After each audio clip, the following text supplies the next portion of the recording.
Fala, nostálgicos! Hoje a gente vai mergulhar fundo numa teoria que sempre deixou muita gente intrigada no universo do Rei Leão. Afinal, por que Kovu e Vitani foram adotados por Zira? Quem eram seus verdadeiros pais? E como essa adoção moldou os caminhos desses personagens tão marcantes? Segura firme aí, porque essa história é muito mais complexa do que parece à primeira vista. Mas antes, pessoal, já peço seu like e comentário, também se inscreva no canal se não estiver inscrito. Existe uma opção para quem está no celular que se chama Hypar. Clica nela que vai ajudar muito o canal pessoal e acesse o nosso site no link da descrição e também participe do grupo do Whats. Nesse link, além do grupo, temos nossas HQS, a União de Dois Mundos e a Primeira Traição, além de outros produtos como camisetas, HQs e livros de O Rei Leão.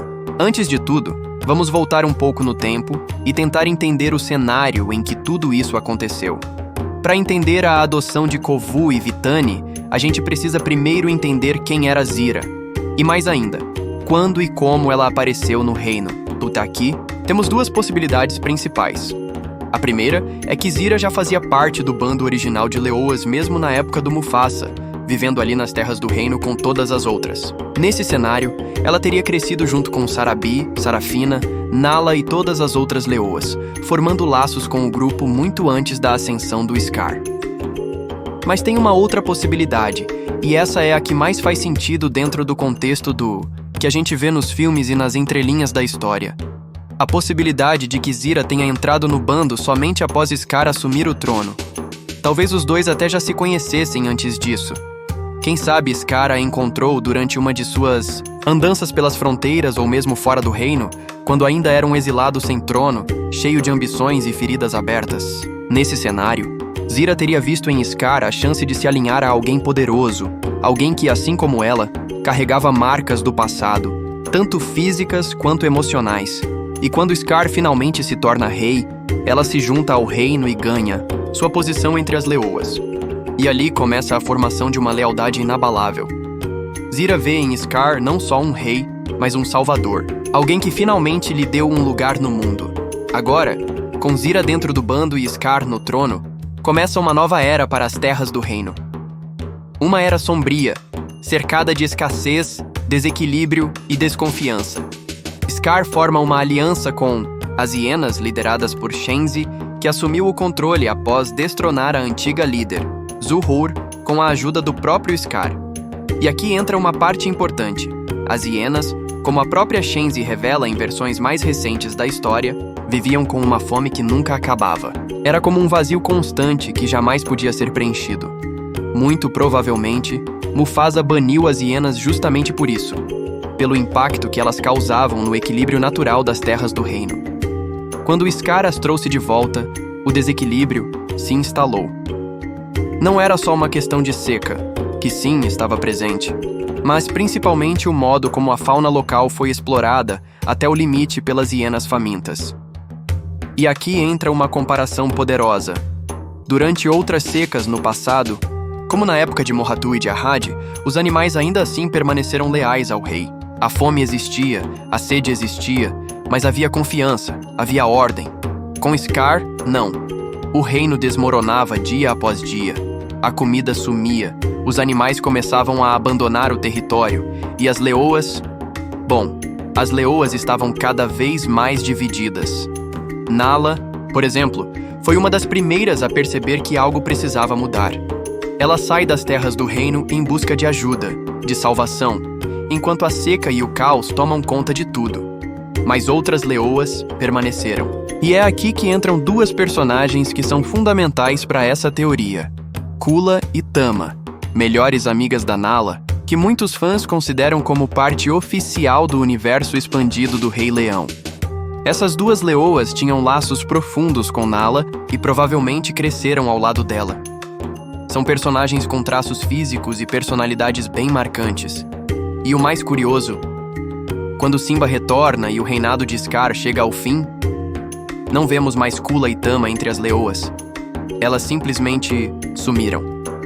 E isso levanta uma grande pergunta: o que aconteceu com Kula e Tama? A teoria mais aceita, e que encaixa com perfeição na linha do tempo, é que ambas morreram durante o reinado de Scar.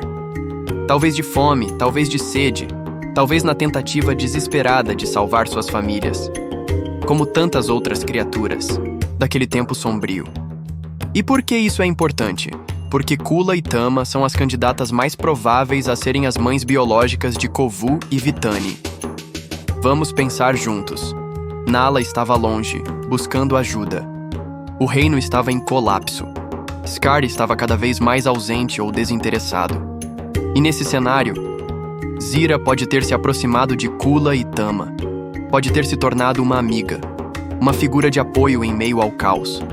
E quando o pior aconteceu, quando Kula e Tama sabiam que estavam à beira da morte, podem ter confiado seus filhotes a alguém que naquele momento parecia segura. Alguém que demonstrava força, que prometia proteção. Zira. É por isso que ela teria ficado com Kovu e Vitani. Não por imposição, mas por confiança, pelo menos à primeira vista. E aí entra a grande reviravolta. Zira realmente amava Scar. Isso fica muito claro em cada palavra que ela diz, em cada atitude que toma no segundo filme. Scar foi o primeiro a lhe dar valor, a lhe oferecer um lugar, a lhe dar voz. Talvez ele tenha sido o pai de Nuka, o primeiro filho de Zira, o mais velho, que carregava toda a frustração de não ter sido escolhido como herdeiro. Mas ao mesmo tempo, Scar não escolheu Nuka. Ele escolheu Kovu. É aqui que as teorias começam a ficar mais sombrias.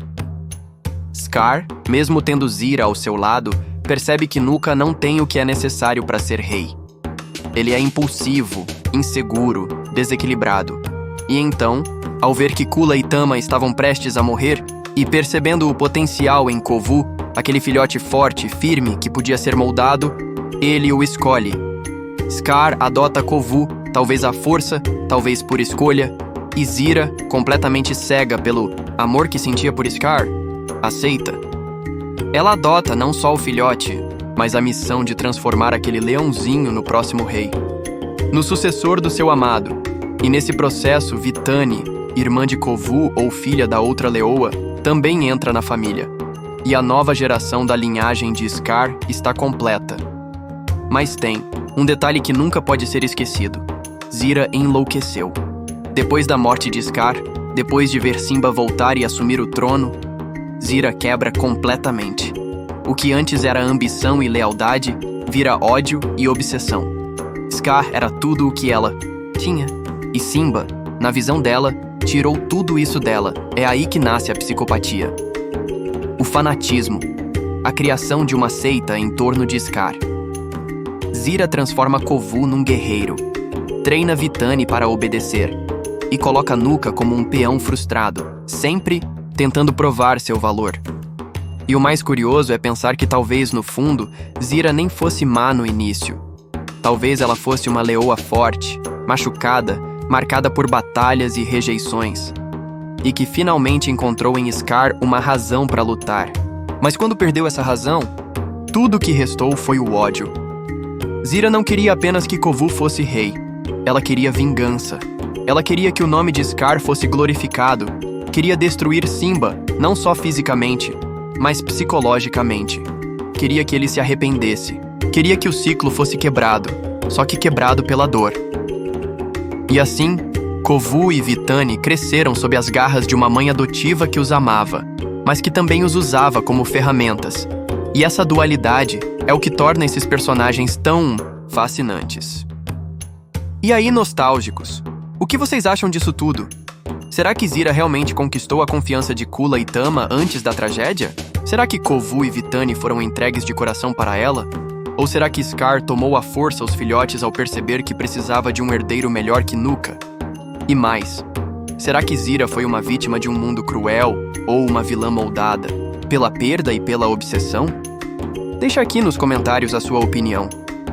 Esse tema rende muita discussão e com certeza cada um tem uma visão diferente sobre esses personagens tão marcantes. Ah, e não esquece de deixar o like, se inscrever no canal e ativar o sininho, porque aqui a nostalgia fala mais alto e toda semana tem conteúdo novo mergulhando no passado mágico das nossas animações favoritas.